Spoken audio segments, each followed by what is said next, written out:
Hi, I'm Mystic by Moonlight, and you're listening to the Which Way podcast. Let's go, witches. Hi, everyone. I am Mystic by Moonlight, and welcome back to the Which Way podcast. Now, I am very excited about today's episode because we are talking about my absolute favorite holiday, and that is Samhain, or Halloween, depending on who you are. So, Samhain and Halloween has been my favorite holiday for as long as I can remember. I've always felt drawn to it. I've always thought it was magical and mysterious, and I talked a little bit about that, but I didn't know the history and the significance of it until I was much, much older. And that's what I wanted to talk about today. I wanted to talk a little bit about the origins of Halloween and a lot of the traditions that we still participate in today that are actually ancient and what their original purposes were. And I also want to talk about the correlations between Samhain and some other festivals from around the world. So, first off, I also mentioned in my previous episode that I have been attempting to learn the Irish language, which is Gaeilge, and a lot of people commonly know that as Gaelic. And even growing up, my grandpa and my dad would always say, oh, it's this in Gaelic, it's this in Gaelic. But in reality, Gaelic is really the family of languages, and the languages themselves are different. So there's Gaeilge, which is Irish, and then there is Scottish Gaelic, and the other type of Gaelic is Manx. And that actually died out as a language, but has since been revived or is beginning to be revived. So that's cool. I know there are a lot of great people out there trying really hard to keep Irish alive as well. I know that can be difficult because a lot of people learn it in school because they have to and then forget about it and don't get to commonly use it. So shout out to those people keeping it alive. But what I wanted to teach you guys today is how we say Happy Halloween or Happy Samhain in Gaeilge. So it is Oíche Shamhna Shona Daoibh, which literally translates to Happy Samhain to you or Happy Halloween to you. Now, the word Samhain is often commonly mispronounced by English speakers as Samhain because they look at it and they're trying to pronounce it phonetically with the English alphabet, which just doesn't work because the Irish alphabet is completely different. And we've seen a lot of fantasy books in literature and TV shows mispronounce the word because they didn't do their research and they just assumed that it looked how it would sound in English. But with the Irish alphabet, it's a little bit different. And when you put certain letters together in Irish, they create a new sound. And with Samhain, we have the M and the H together in the center of the word, and the M and the H together there create that W sound. However, if you look at something else, like the name Niamh, for example, the M and the H at the end of that name create a V sound. So it's Niamh, and that becomes Niamh. But the MH in Samhain is the W. So it makes sense if you know the Irish alphabet and the letter pairings and you know how they affect each other. But that's a common question that I see, or a common comment that I see a lot of people make, that they don't understand how that sound is created, and that's how it's the M and the H together creating that W or that the sound. So that is Samhain. And in Irish, Samhain literally translates to summer's end. The Samhain festival, we can look back in Celtic Ireland like 2,000 years ago. And Samhain was celebrated as the division of the year, right in the middle, the midpoint between the lighter half of the year and the darker half. So between summer and winter, there was no into the human world. It was to celebrate the end of the year, all the hard work with harvest, and it was Celtic New Year. It was a celebration that all of our work is done. We've done all of our farming, we've done all of our harvesting, the year is over, we're beginning a new year. And because they believed that the veil between worlds was at its thinnest point at this time, this is when they would celebrate their ancestors that had passed. This is when they would honor them and had traditions to invite the spirits of their ancestors home while taking other measures to ward off any harmful spirits or unwanted spirits. So when we look at common traditions now that we celebrate for Halloween, these were things that actually originated in these festivals. So this was a fire festival, and it was one of the major celebrations for the Celts. And what would happen is the community would gather together and fuel a giant bonfire, and the hearth in the home would be extinguished. You would put out the fire in your home, and what you would do is once we fueled this bonfire with the community, everyone would go take fire or light from that bonfire, bring it back to their home, and relight their hearth with that for a new beginning. Now, we know now that we carve pumpkins to create jack-o'-lanterns.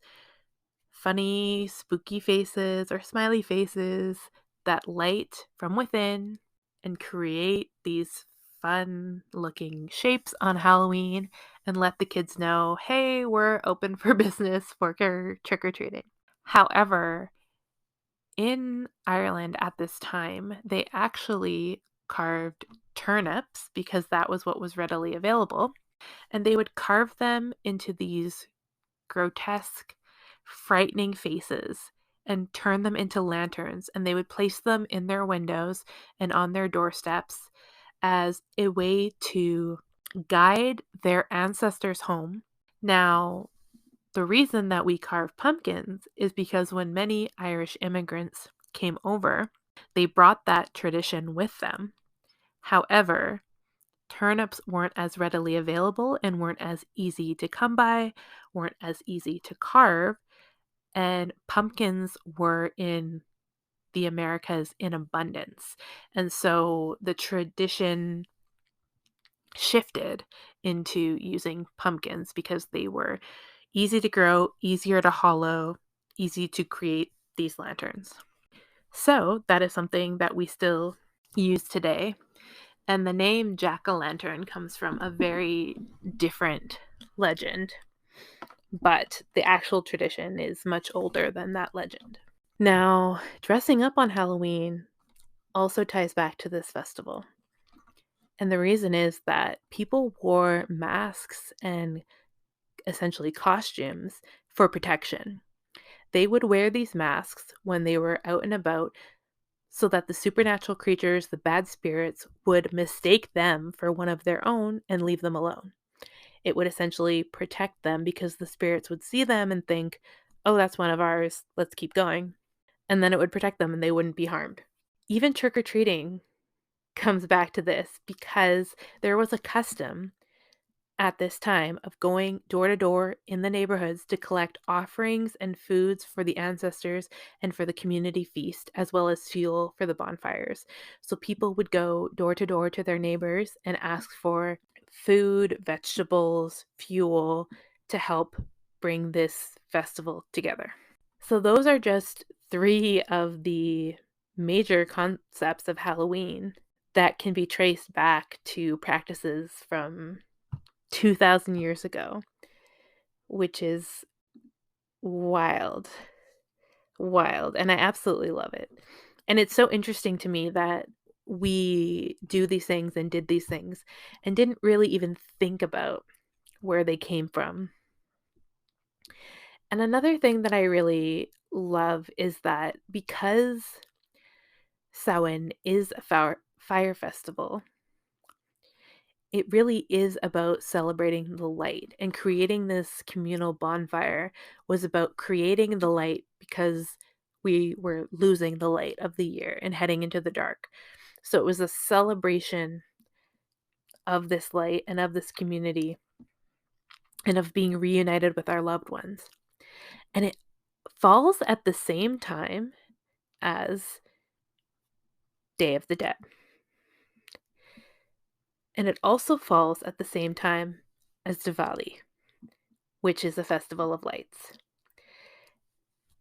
And it's really interesting to me that some of these festivals have similar celebrations, similar backgrounds, particularly Day of the Dead. We know that there are very similar aspects of that as far as honoring our ancestors, the time of day, the time of year. And these were cultures that were on opposite sides of the world from each other, that were celebrating these in ancient times before they had the ability to communicate and share knowledge. And it's just fascinating to me how people inherently knew this, knew these things, knew that this was the time of light, knew that this was the time our ancestors could visit.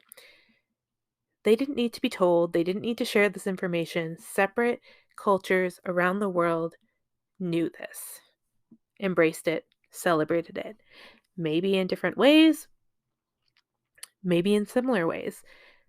But it is, yeah, just absolutely fascinating to me.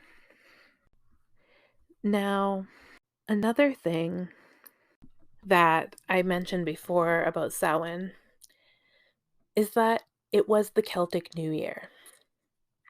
So, like we celebrate New Year's Eve and New Year's Day, this would be celebrated from sundown on the 31st to sundown on November 1st. So, for a full 24 hours. And part of this was because ancient Celts had a different concept of time and how the day went. So while we may end our day at 10 p.m., they believed that when the sun went down, it was actually the beginning of a new day.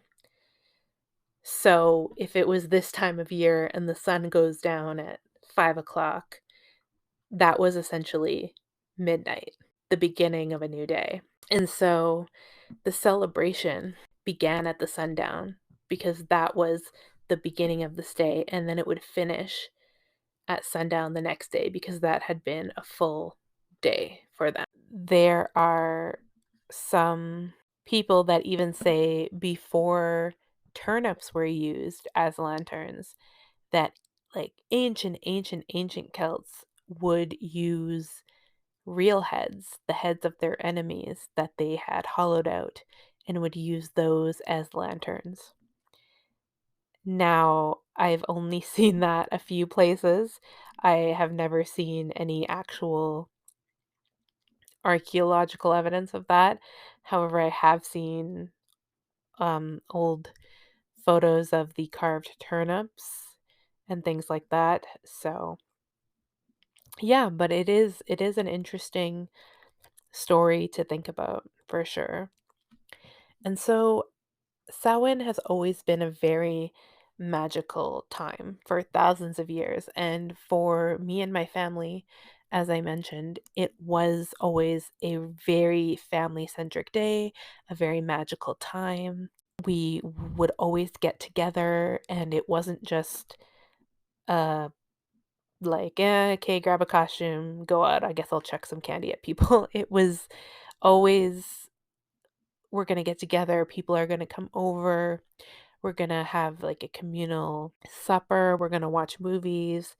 Now we're going to have drinks and dance and reminisce. And my mom and her one sister in particular have always been very spiritual, and they lived on the same block. So I grew up with the both of them and with my cousins, and we always got to experience the holiday together. And as we grew older and we stopped trick-or-treating, they would often still come over and we would have food and watch Practical Magic and have wine. And it was always just a really good time and a fun night, and we really just, like I said, bonded and reminisced. And it's funny now, from where I am on my journey, to look back on Halloween past and to think about how much I loved it and have always loved it, but also even to think about there was like a good long stretch of time where I only ever wanted to be a witch. I only wanted to dress up as a witch. And it was probably from like age 9 to like 14.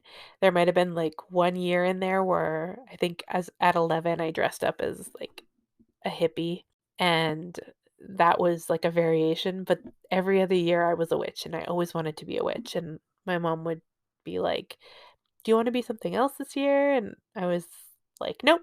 Yeah, I want to be a witch again."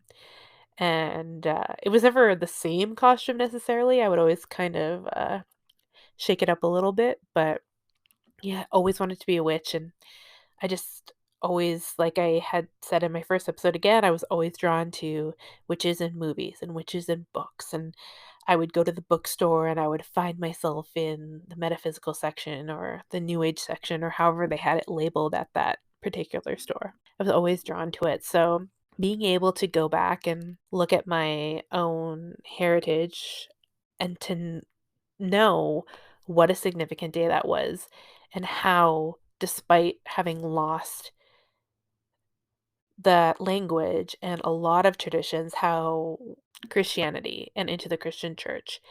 And you can see that even now when we look at All Saints Day and All Souls Day. Because the one thing I will say about the church is they were incredibly good at their job uh, in the early days as far as converting people. And what they would do is they would come to a country, like a particularly pagan country, and they would look at their practices and they would think, okay, what's the best way to get these people in here? How do we convince them that this is the way? And a lot of the ways that they did that was by taking their gods or goddesses and shifting their lore into saints. And we can see that in Saint Bridget. There is a little bit of confusion or disagreement or uncertainty over whether that was based on a real individual or whether it was just based on the goddess Bridget, because depending on where you look, there is a lot of crossover between the lore of Saint Bridget and the lore of the goddess Bridget. And they took that feast of Saint Bridget and turned it, or sorry, the feast of the goddess Bridget, and turned that into Saint Bridget's Day. And they took Samhain and turned it into All Hallows Eve, All Saints Day, All Souls Day, because they knew that thousands of years of tradition and practices weren't something that people would just stop and just give up, but if they could be absorbed into the new religion, then people would be more likely to shift over because there was some familiarity for them. And they would see some things that they knew and that they understood. And it's the same if we look at why Christmas is placed in December. We know that it's because of the winter solstice and Yule celebration. We look at the placement of Easter, and it's just all connected, and it's really fascinating to go back and to look at how all of these things shifted over, and how so many people are now going back to the roots and the origins and things, maybe not the way that they were meant to be celebrated, because it's a little difficult when you don't have a majority of a community to celebrate in a certain way, but to at least be able to embrace aspects of it. And for my family in particular, we always tend to reminisce about our ancestors on holidays in general. Particularly my grandpa, we have a photo of him and we light him a candle and we talk about him, and oh, he loved Halloween, he loved Christmas, and only the past couple years has it shifted more into a conscious celebration.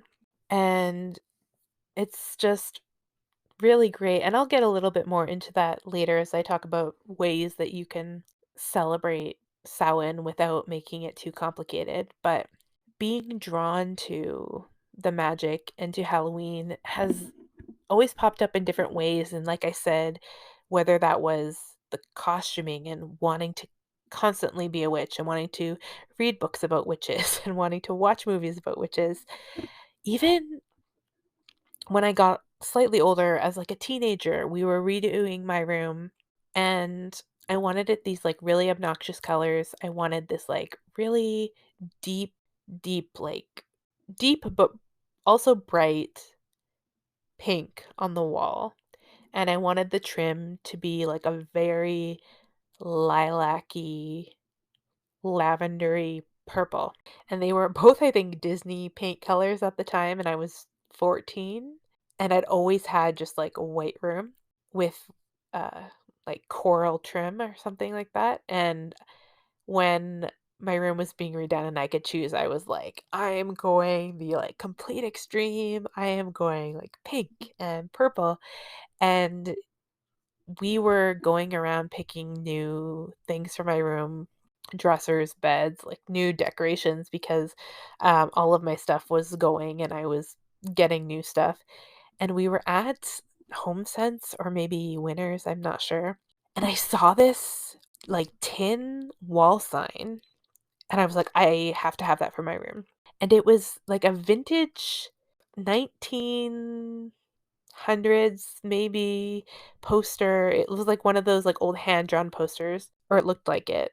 And it was a little girl dressed up as a witch, and it was for a Halloween ball. Tickets 10 cents. Come celebrate All Hallows Eve. And it's orange and black essentially, and then there's the drawing of the little girl with her witch costume, and it's a Halloween decoration. But I saw that and I was like, I need to have that. And my mom's like, for Halloween? Okay, but like, where are we going to put it? And I was like, no, no, no, not for Halloween, for my room. And she was like, what do you mean? And I said, I need that for my room. I love it. It needs to go on my wall. And so she bought it for me because I was so adamant that I needed it and that I loved it. And it didn't really match my room because, like I said, it was pink and purple, and I had this like black and orange vintage tin sign sitting on my wall for Halloween. And people would come over and be like, "Oh, did you forget to take down your Halloween decoration?" I was like, "No, no, that's up all year round." And I am like 30, I'm not like, I am 32 now, and I still have that decor. I still have that decoration, that tin sign. It is on the wall in my current apartment right now.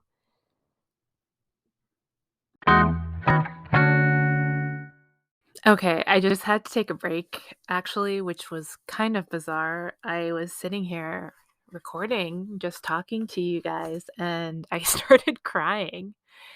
And then that was making me stuffed up, and it was a whole thing. So we had to take a break for a minute, but I'm back. And I was talking about being drawn to that tin sign, and then I still have it hanging in my apartment. And I see it every day, and it's a reminder to me that I've known who I was and my spiritual journey for a very long time. And I am sad that it took me so long to realize, but I also feel like I've been in practice in little ways my whole life, even if I wasn't fully aware of it. So if you are also drawn to Halloween or you want to find a way to celebrate Samhain that isn't maybe a big ritual, you're still in the broom closet, as they say, and you're not quite sure that you want to have any kind of obvious altar or anything like that set up. What I do and have done for the past couple of years, which is changing now, just in the fact that I am setting up more of a traditional altar this year, is that you can celebrate as simply as placing a photo of a lost loved one out and lighting a candle for them on Samhain. Whew. Actually, we do it a lot, particularly for my grandpa, but we've been doing it actually for the past probably 10 years, maybe a little less than that. Um, my grandpa in particular has been gone for 17 years now, which seems crazy. I still think about him all the time, but we have a photo of him up on this buffet, as my mom would call it, this like antique buffet that she has, which is this cabinet that rolls around. And she has a picture of him up there in the corner, always with a candle. And we particularly make kind of an effort to light it on holidays that he really loved. And that is Halloween and oftentimes Christmas, but we light it all through the year. But if that's something that you want to do, it could be as simple as that. You just put one picture up of someone that you want to connect with, you want to think about, and you just light a candle in front of it. Now, if you wanted to do a little bit more of an involved altar, what you could do, and I always set it up separately from my regular altar or where I regularly do my practice, because this is something different and it could be a shelf, it could be a table. I like to have it in the same space because I want that magical energy, but I like to have it separate. So I put all the pictures of those ancestors that I want to remember and I want to honor. And that is where a lot of people struggle with doing ancestor work, is because they think, I don't like my family. I had a tough relationship with them. They were an asshole, or whatever the case may be. But it doesn't have to be just your like your blood family. It could be your friends, or are probably watching over you, are probably still with you. And so I put out multiple photos on the shelf or on the table, whatever I decide to use that year. And if I have something that belongs to them, something that they gave me, yeah, something that reminds me of them, I place those on there as well. And then for offerings, I put some of their favorite things. And whether that might be a friend who liked Dr. Pepper, you can put a little can of Dr. Pepper up there. You could put some popcorn, some kind of offering to them to let them know they are welcome and that you think about them and you remember them, and this is your way of honoring them.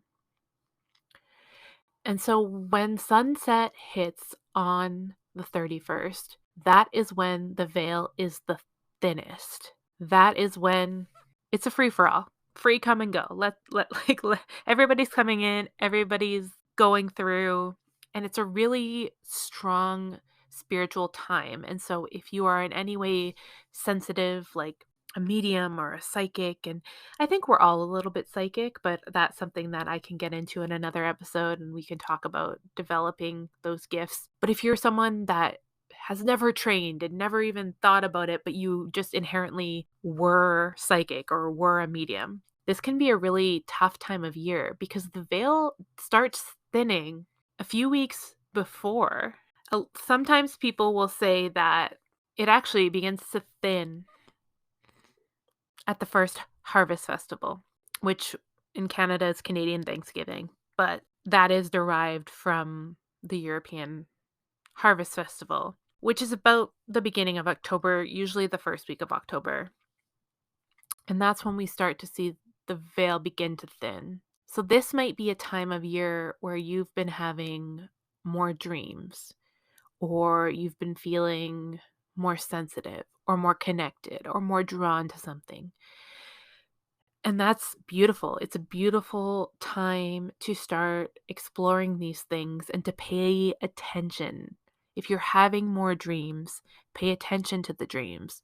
What kind of dream are you having? What happened in that dream? Was it a dream or was it a vision? Was someone trying to talk to you? And it reaches its peak at Halloween. And like I said, until sunset on November 1st. And it's sort of like when you're doing a moon ritual.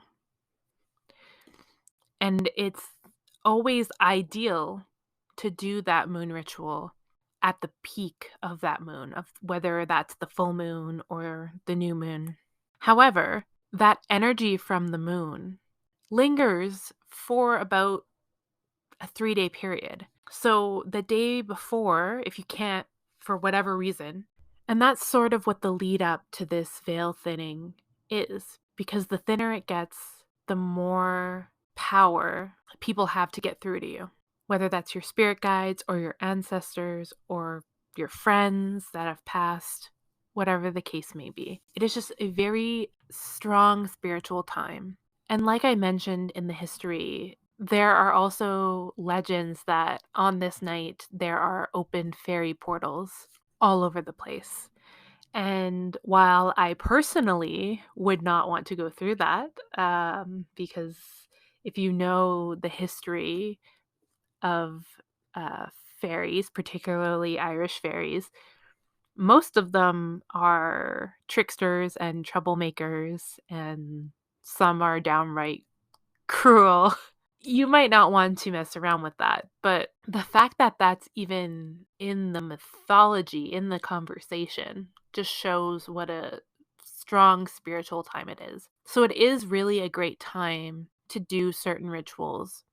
And since it is the Celtic New Year, you can treat it like the end of a cycle and the beginning of a new cycle.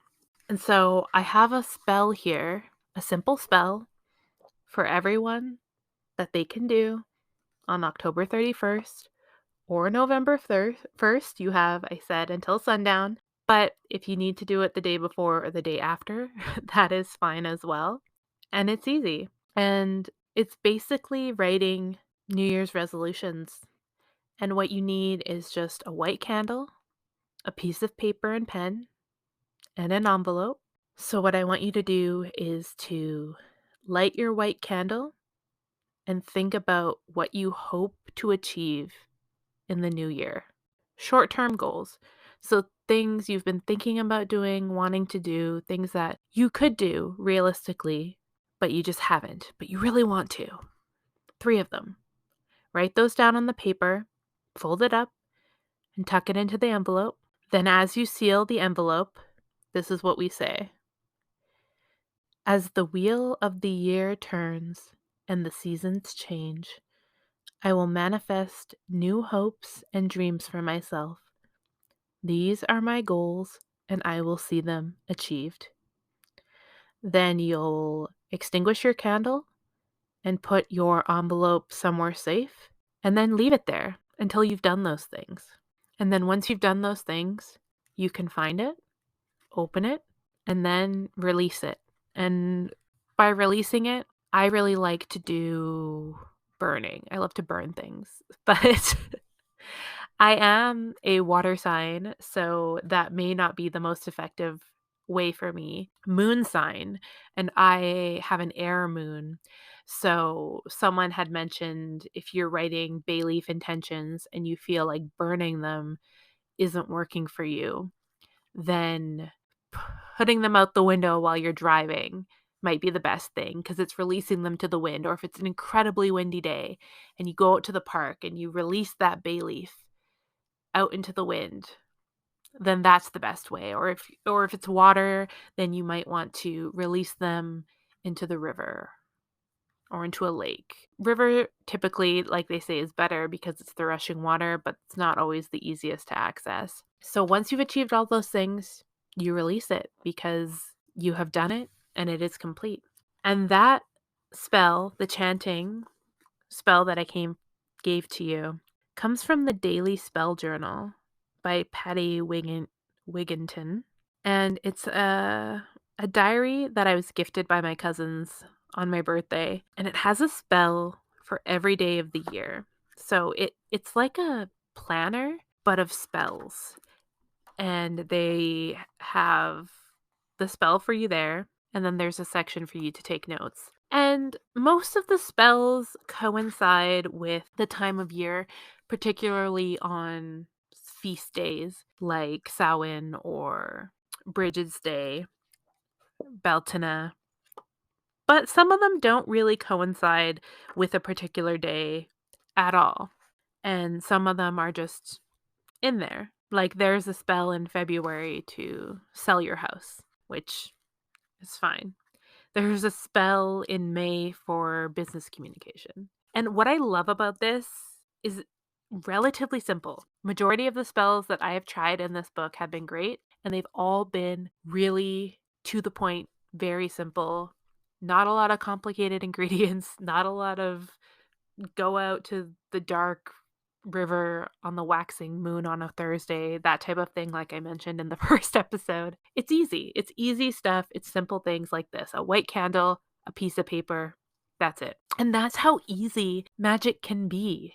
I think we have this, or certain types of practitioners think that it has to be complicated in a certain way. And it really doesn't. It's so simple.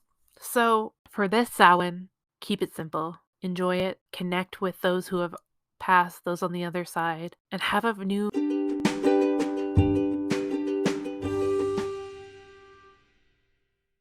Thank you for listening to the Which Way podcast. This was episode 2, and tune in next week for episode 3, where we're going to talk about magical tools. What we need, what we don't need, how complicated it needs to be. If you want to find me, you can find me on TikTok at mystic.by.moonlight or on Instagram at Mystic by Moonlight. If you have a topic that you'd love to hear discussed on here in a little bit more detail, you can email me at mysticbymoonlight@gmail.com. Talk soon. Bye.